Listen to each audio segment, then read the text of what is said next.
Ladies and gentlemen, mambo vipi, mambo ni aje? Karibu sana kwenye Bongo Plus TV. Kama wewe mwanafamilia basi jiunge na mimi ili kwa ajili ya kupiga story zote ambazo zinatokea kwenye mitandao ya kijamii, alafu tunazileta kwenye kisofa na tunazisummarize, alafu mambo yanaenda kinyamwezi zaidi. Leo nimekuwa so excited kinamanoma kwa sababu mimi ni mpenzi sana wa kutembelea kwenye mitandao ya kijamii, na kinachoendelea kwenye mitandao ya kijamii mimi nakusogezea ili ufahamu ni kitu gani ambacho kinajiri, either kiwe cha burudani, kiwe cha social network, kiwe cha jamii. Jukumu langu ni kwa ajili wewe ambao unanisikiliza sasa hivi, unanitazama, ili upate kuenjoy na upate kujifunza vitu ambavyo vinaendelea kwenye pitia mitandao ya kijamii. So tunafahamu kwenye maisha usipende sana kufuatilia maisha ya mtu au maisha ya mwenzako. So hii na sound the same story baada ya kuona baadhi ya post ambazo zikimuonesha Mwijaku na watu mbalimbali wakishare. Tunafahamu kwamba Mwijaku wiki iliyopita kulikuwa na sakata ambalo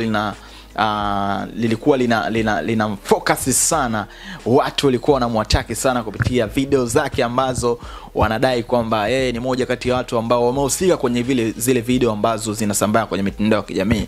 Tukasema so case, lakini Mwijaku pia alipata nafasi ya kuongea moja kati ya chombo kimoja cha habari, akazungumza vingi, akasema pia so yeye ambaye ametajwa pale, kwa sababu Mwijaku ni wengi, unaweza ukaingia kwenye IG yako au Instagram yako ukaandika jina lako na wakaja watu kibao. Kwa hiyo wewe unaona hisi kama ndo niko pale, lakini so mimi. Unaweza ukatype alafu wakaja wengi. So aliamua kujitetea kwa namna hiyo, lakini bado watu walikuwa wanamshauku kwamba inawezekana ni Mwijaku ni nia tu ya kujitetea, kwa sababu kama unavyomfahamu Mwijaku ni mshikaji ambaye pia anaongea sana, wengi wanamzoea, anaongea, anaropoka. Harmonize moja interview alisema ilimchukua muda sana kumsikiliza na kumuelewa Mwijaku mpaka kuwa ni moja ya watu ambao wanaendana naye na wanahisi kumbe jamani nishamzoea yuko hivi. So kuna time mtu ukimzoea ndo unamuelewa zaidi. Sasa leo hii Mwijaku ameposti kwenye IG yake ya Instagram mzee wa kutoa ushauri. Kama kawaida amemtumia Harmonize posti akitaka atafute mwanamke wako mzuri ambaye anaendana na tabia ya Harmonize ambayo anaitaka.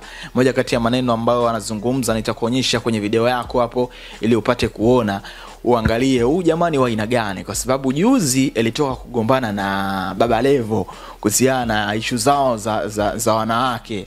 Au so bana Baba Levo ili mkata kinoma, akaamua izungumzie studio kwamba mbona Mwijaku unavuka mipaka. Tulisema bwana tukizungumza issue za kutafuta ugali kwenye hizo harakati zetu za kuropoka uchawa, tusihusishe familia, tusihusishe watoto, tusihusishe wanawake. Wao unakuja kwa wanawake. Hata mtazamaji ukiangalia kweli inakuja hiyo kwamba tunazungumza alafu dakika ya mwisho unanihusisha familia, unanihusisha sasa ukinitukania wazazi na watu wengine tofauti na mimi na wewe ambao tunafanya same job, kitu ambacho tunakifanya ni sawa na Watanzania wanakifahamu. Hiyo haiko sawa. So unaweza ukachukulia ni kitu cha kawaida, lakini Baba Levo ni kitu ambacho kimemkata kuona my wife wake, mpenzi wake anazomewa, anatukanwa mbele za social network na Watanzania wanavuta picha na kitu ambacho wengi hawakifahamu.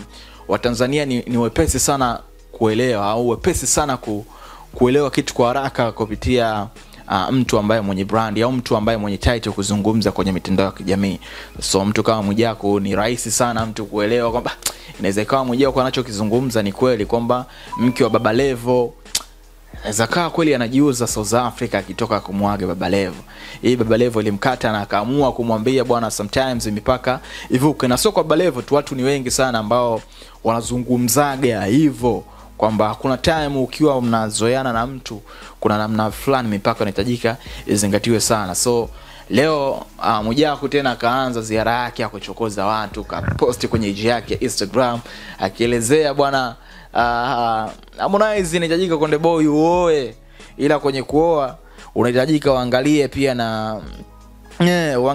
na totozi. So ni mtu ambaye anapendaga sana kuingilia mipaka ya washikaji, ya wasanii, vitu kama hivyo. Sasa sikiliza hii voice hapa, au sikiliza hii video ya Mwijaku ulivyokuwa anavomzungumzia Harmonize, alafu toe maoni yako. Wewe ungekuwa wewe unaambiwa hujaoa muda huu na umri unakatika, ungechukua maamuzi gani kwa Mwijaku?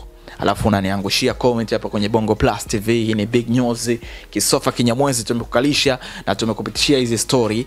Alafu zeni tunaendelea kuzipiga stories zingine ambazo zinafuata. I go by the name Riziki bwana, Libya kitengo kwa nothing more. Still hapo kwenye Bongo Plus TV ili uzidi kupata madini kinoma noma. Bwana Harmonize ameonyesha nia ya kutaka kuingia kwenye ndoa, which is very good kwa vijana. Ila ni kuase kitu kimoja. Ndoa sio kwapa. Ndoa sio kwapa. Na usioe kama mzungu alivyokuwa anaoa. Oa kwa mwanamke ambaye ataishi na wewe kwenye shida na raha. Mtume Muhammad sallallahu alaihi wasallam anasema an-nikah min sunnati faman raghiba min sunnati falaysa minni. Ndoa ni sunna yangu, mwenye kuifuata yuko na mimi, na asiyefuata hatakuwa na mimi. Ila wanasema utaoa mwanamke kwa kuangalia vitu vitatu: uzuri wake, cha kwanza; cha pili dini yake; cha tatu ahlal bait, watu wake wa nyumbani wakoje, yani jamaa zake, dada zake, shaka zake wanaishije.